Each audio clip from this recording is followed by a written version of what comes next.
Welcome to the Current Affairs lecture series. I am Haider Ali Bijarani. Today I will be discussing about the foreign policy of Russia in Afghanistan और उसके साथ साथ मैं ये भी discuss करूँगा कि रशिया के कौन से इंटरेस्ट रहे हैं अफ़गानिस्तान में।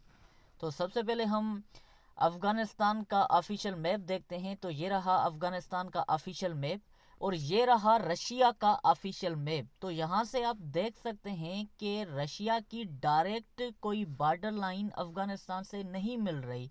तो इसलिए जो रशिया की रिसेंट सिक्योरिटी स्ट्रेटजी है उसमें अफ़गानिस्तान से कभी भी रशिया को डायरेक्ट थ्रेट नहीं मगर इनडायरेक्ट थ्रेट उसमें मेंशन्ड है। क्योंकि देखें ये हैं सेंट्रल एशियन कंट्रीज़ के ममालिक। अगर अफ़गानिस्तान यहाँ पे पीसफुल रहा तो उनके डायरेक्ट इम्पैक्ट पड़ेंगे सेंट्रल एशियन कंट्रीज़ के ऊपर। और सेंट्रल एशियन कंट्रीज़ में रशिया का बड़ा नेक्सस रहा है, बड़ी कनेक्शन रही है। और उसके साथ साथ मैं आपको ये भी बता दूं कि सेंट्रल एशियन कंट्रीज़ में रशिया के मिलिट्री अलाइंसेस भी हैं और इकोनॉमिक यहाँ पे अलाइंसेस या इकोनॉमिक यूनिट्स भी हैं सेंट्रल एशियन कंट्रीज़ में। तो अगर मिलिट्री अलाइंसेस या जो इकोनॉमिक कॉरिडोर्स इनके बने हुए हैं रशिया के सेंट्रल एशियन कंट्रीज़ में, अगर उनको प्रमोट करना है तो उसके लिए अफ़गानिस्तान का पीसफुल रहना लाजिम है। तो आगे बात करते हैं। सबसे पहला जो रशिया का जो पॉलिसी गोल है वो यही है कि keep Afghanistan neutral state and peaceful state. अब सबसे पहला जो इनका पॉलिसी गोल वो ये है कि यहाँ पे अफगानिस्तान न्यूट्रल स्टेट रहे। क्योंकि जब 9/11 का इंसिडेंट हुआ तो 9/11 के इंसिडेंट के बाद जब अमेरिका ने यहाँ पे अटैक किया, इन्वेड किया, तो उस वक्त रशिया ने भी इस इन्वेजन को सपोर्ट किया था। क्योंकि रशिया भी यही चाहता था कि अफ़गानिस्तान में पीस प्रमोट हो।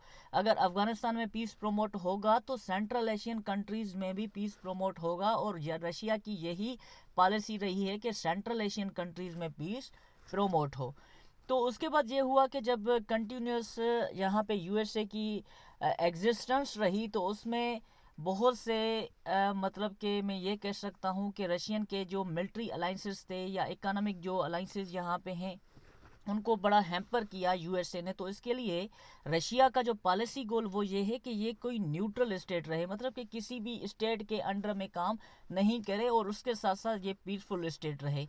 और यहाँ पे मैं आपको ये भी बता दूं कि ये अफ़गानिस्तान के भी इंटरेस्ट हैं। क्योंकि अगर अफ़गानिस्तान यहाँ पे देखें अगर ताजिकिस्तान के साथ अपने ताल्लुकात बेहतर करना चाहता है तो इसलिए अफ़गानिस्तान के लिए ये लाजिम है कि वो रशिया के साथ अपने ताल्लुकात बेहतर करे। क्योंकि ताजिकिस्तान या तुर्कमेनिस्तान या कज़ाकिस्तान ये वो कंट्रीज़ हैं जहाँ पे रशिया की बड़ी इन्वॉल्वमेंट है। तो अफ़गानिस्तान के भी लिए ये बड़ी इंटरेस्ट वाली बात है, ये प्रॉफिटेबल बात है कि वो अपनी कंट्री में पीस को प्रमोट करे और सेंट्रल एशियन कंट्रीज़ के साथ ताल्लुकात बेहतर करे। और उनका डायरेक्ट इम्पैक्ट पड़ेगा रशिया के साथ, जिससे रशिया के ताल्लुकात भी अफ़गानिस्तान से बेहतर हो जाएंगे। आगे बढ़ते हैं। सबसे पहले मैं बात करना चाहता हूँ कि मिलिट्री अलाइंसेस जो सेंट्रल एशियन कंट्रीज़ में हैं रशिया के, और जिसकी वजह से रशिया का यही मोटिव रहा है, यही ऑब्जेक्टिव रहा है कि अफ़गानिस्तान में पीस प्रमोट हो।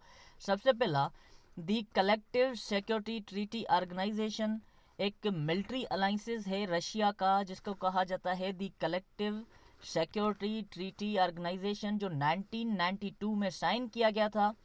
और उसके जो मेंबर्स हैं यहाँ पे मैं आपको बता दूं रशिया, और उसके बाद कज़ाकिस्तान, उसके साथ किर्गिस्तान, और उसके बाद यहाँ पे हैं ताजिकिस्तान के बाद यहाँ पे आर्मेनिया, और उसके अलावा बेलारूस है। तो मतलब आप समझ सकते हैं कि अगर मिलिट्री अलाइंसेस को कामयाब करना है, मिलिट्री अलाइंसेस को प्रमोट करना है, तो उसके लिए अफ़गानिस्तान का पीसफुल रहना रशिया के लिए बड़ा प्रॉफिटेबल है। तो इसलिए भी रशिया कोशिश कर रहा है तारीख से कि अफ़गानिस्तान को पीसफुल किया जाए। अब उसके बाद देखते हैं यहाँ पे इकोनॉमिक यूनिट्स, वो है दी यूरेशियन इकोनॉमिक यूनियन। यहाँ पे रशिया की एक यूरेशियन इकोनॉमिक यूनियन है जो रशिया की लीडिंग इकोनॉमिक अलाइंस में कह सकता हूँ इसे, जो 2014 में साइन की गई थी। और इसके मेंबर हैं रशिया, اور اس کے علاوہ قزاقستان، اس کے علاوہ کرگستان، اس کے علاوہ ارمینیا اور بیلاروس ہے۔ تو یہاں پہ آپ سمجھ سکتے ہیں کہ اس یوریشین اکنامک یونین کو بنانے کے بعد 2014 میں رشیا کا جو مین جو فوکس رہا ہے وہ یہ رہا ہے کہ ریجنل اکنامک انٹیگریشن کی جائے۔ تو اس ریجنل اکنامک انٹیگریشن کے لیے یا یوریشین اکنامک یونین کو پروموٹ کرنے کے لیے افغانستان کا پیسفل رہنا لازم ہے۔ اگر افغانستان پیسفل رہا تو یہ اکنامک یونین کامیاب ہو سکتے ہیں، یا میں کہوں کہ جو ملٹری الائنسز ہیں رشیا کے وہ پروموٹ ہو سکتے ہیں۔ تو اس لیے افغانستان کا پیسفل رہنا بڑا ہی لازم ہے۔ آگے بات کرتے ہیں، تھرڈ نمبر جو انٹرسٹ ہے رشیا کا افغانستان میں وہ ہے ڈرگس ٹریفکنگ۔ اب دیکھیں کچھ ٹائم پہلے ایک رپورٹ آئی تھی جس میں یہ کہا گیا تھا کہ رشیا میں حد سے زیادہ ڈرگس کو یوز کیا جاتا ہے، اور وہ جو ڈرگس ڈائریکٹ فلو ہوتی ہے وہ ہوتی ہے افغانستان سے۔ تو اس سے آپ اندازہ لگا سکتے ہیں کہ رشیا کی یہ پالیسی رہی ہے، رشیا کی یہ انٹرسٹ رہی ہے کہ یہاں پہ ڈرگس جو ٹریفکنگ ہے اسے روکا جائے، اور اس نے بہت سے اسٹیپ لیے ہیں۔ ایون کہ یہ جو ڈپلومیٹس نیوز پیپر میں کچھ ٹائم پہلے 2017 میں یہ رپورٹ پبلش ہوئی تھی، اور اس کو میں ڈسکرپشن میں اس کی لنک بھی رکھ رہا ہوں، وہاں سے آپ پڑھ لینا۔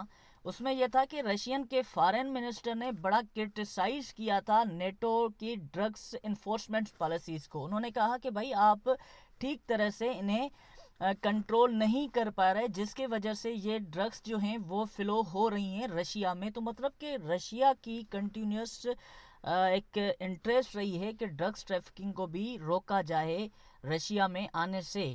اور اس کے علاوہ میں آپ کو یہ بھی بتا دوں کہ ہسٹوریکل بھی بڑے تعلقات رہے ہیں رشیا اور افغانستان کے۔ 1921 میں یو ایس ایس آر جسے سوویت کہتے ہیں، انہوں نے ایک فرینڈشپ ٹریٹی سائن کی تھی کنگڈم آف افغانستان کے ساتھ۔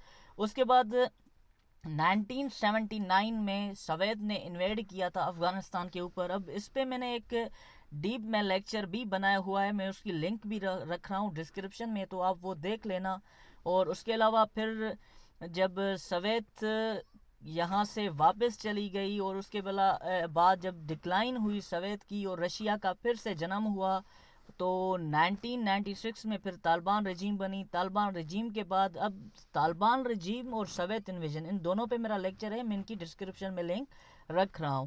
تو اس کے بعد جب کیا ہوا کہ 9/11 کا انسیڈنٹ ہوا جس میں امریکہ کے اوپر سیریز آف اٹیکس کروائے گئے، تو اس کے بعد یہ ہوا کہ امریکہ نے الائنسز بنائے، 51 کنٹری کے الائنسز بنے، اور انہوں نے ڈیسائیڈ کیا کہ ہم اٹیک کریں گے، انویڈ کریں گے افغانستان کے اوپر، اور افغانستان کی جو طالبان رجیم ہے ہم ان کو ختم کریں گے، ان طالبان رجیم کو گرائیں گے۔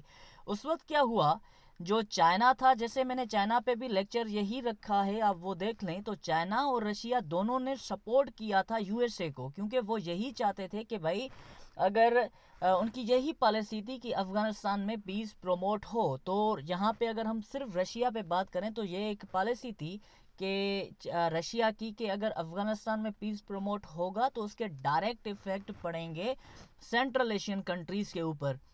اگر سینٹرل ایشین کنٹریز میں پیس پروموٹ ہوا تو ان کے پازیٹیو ایفیکٹ پڑیں گے رشیا کے اوپر۔ تو رشیا کی یہی کنٹینیوس پالیسی رہی ہے، یہی گول رہا ہے اس کا کہ افغانستان نیوٹرل اسٹیٹ رہے اور افغانستان میں پیس پروموٹ ہو۔ Neutral state in this sense کہ افغانستان کبھی بھی کسی اور کنٹری کے لیے استعمال نہ ہو، یا یہ کہوں کہ افغانستان کبھی بھی رشیا کے خلاف استعمال نہ ہو۔ اور یہ جو میں نے آپ کو اس پریویس سلائیڈ میں یہ جو آپ نے بتا دیا تو اس کا یہاں پہ میں آپ کو ریفرنس دے رہا ہوں، تو یہ ریفرنس ہے ایسٹ ایشین اسٹریٹجک ریویو 2007۔ اب اس کا چیپٹر نمبر 2 جو تھا وہ تھا post 9/11 power politics among U S, China and Russia. تو اس میں یہ رپورٹ تھی جس میں کہا گیا کہ بھائی رشیا نے بھی سپورٹ کیا تھا یونائٹڈ اسٹیٹ کو، کیونکہ وہ چاہتے تھے افغانستان پیسفل رہے۔ تو یہ میرا لیکچر ہے، میں امید کرتا ہوں کہ آپ کو پسند آیا ہوگا۔ اگر پسند آیا ہو لائک کریں، شیئر کریں، سبسکرائب کریں۔ Thank you, that's all.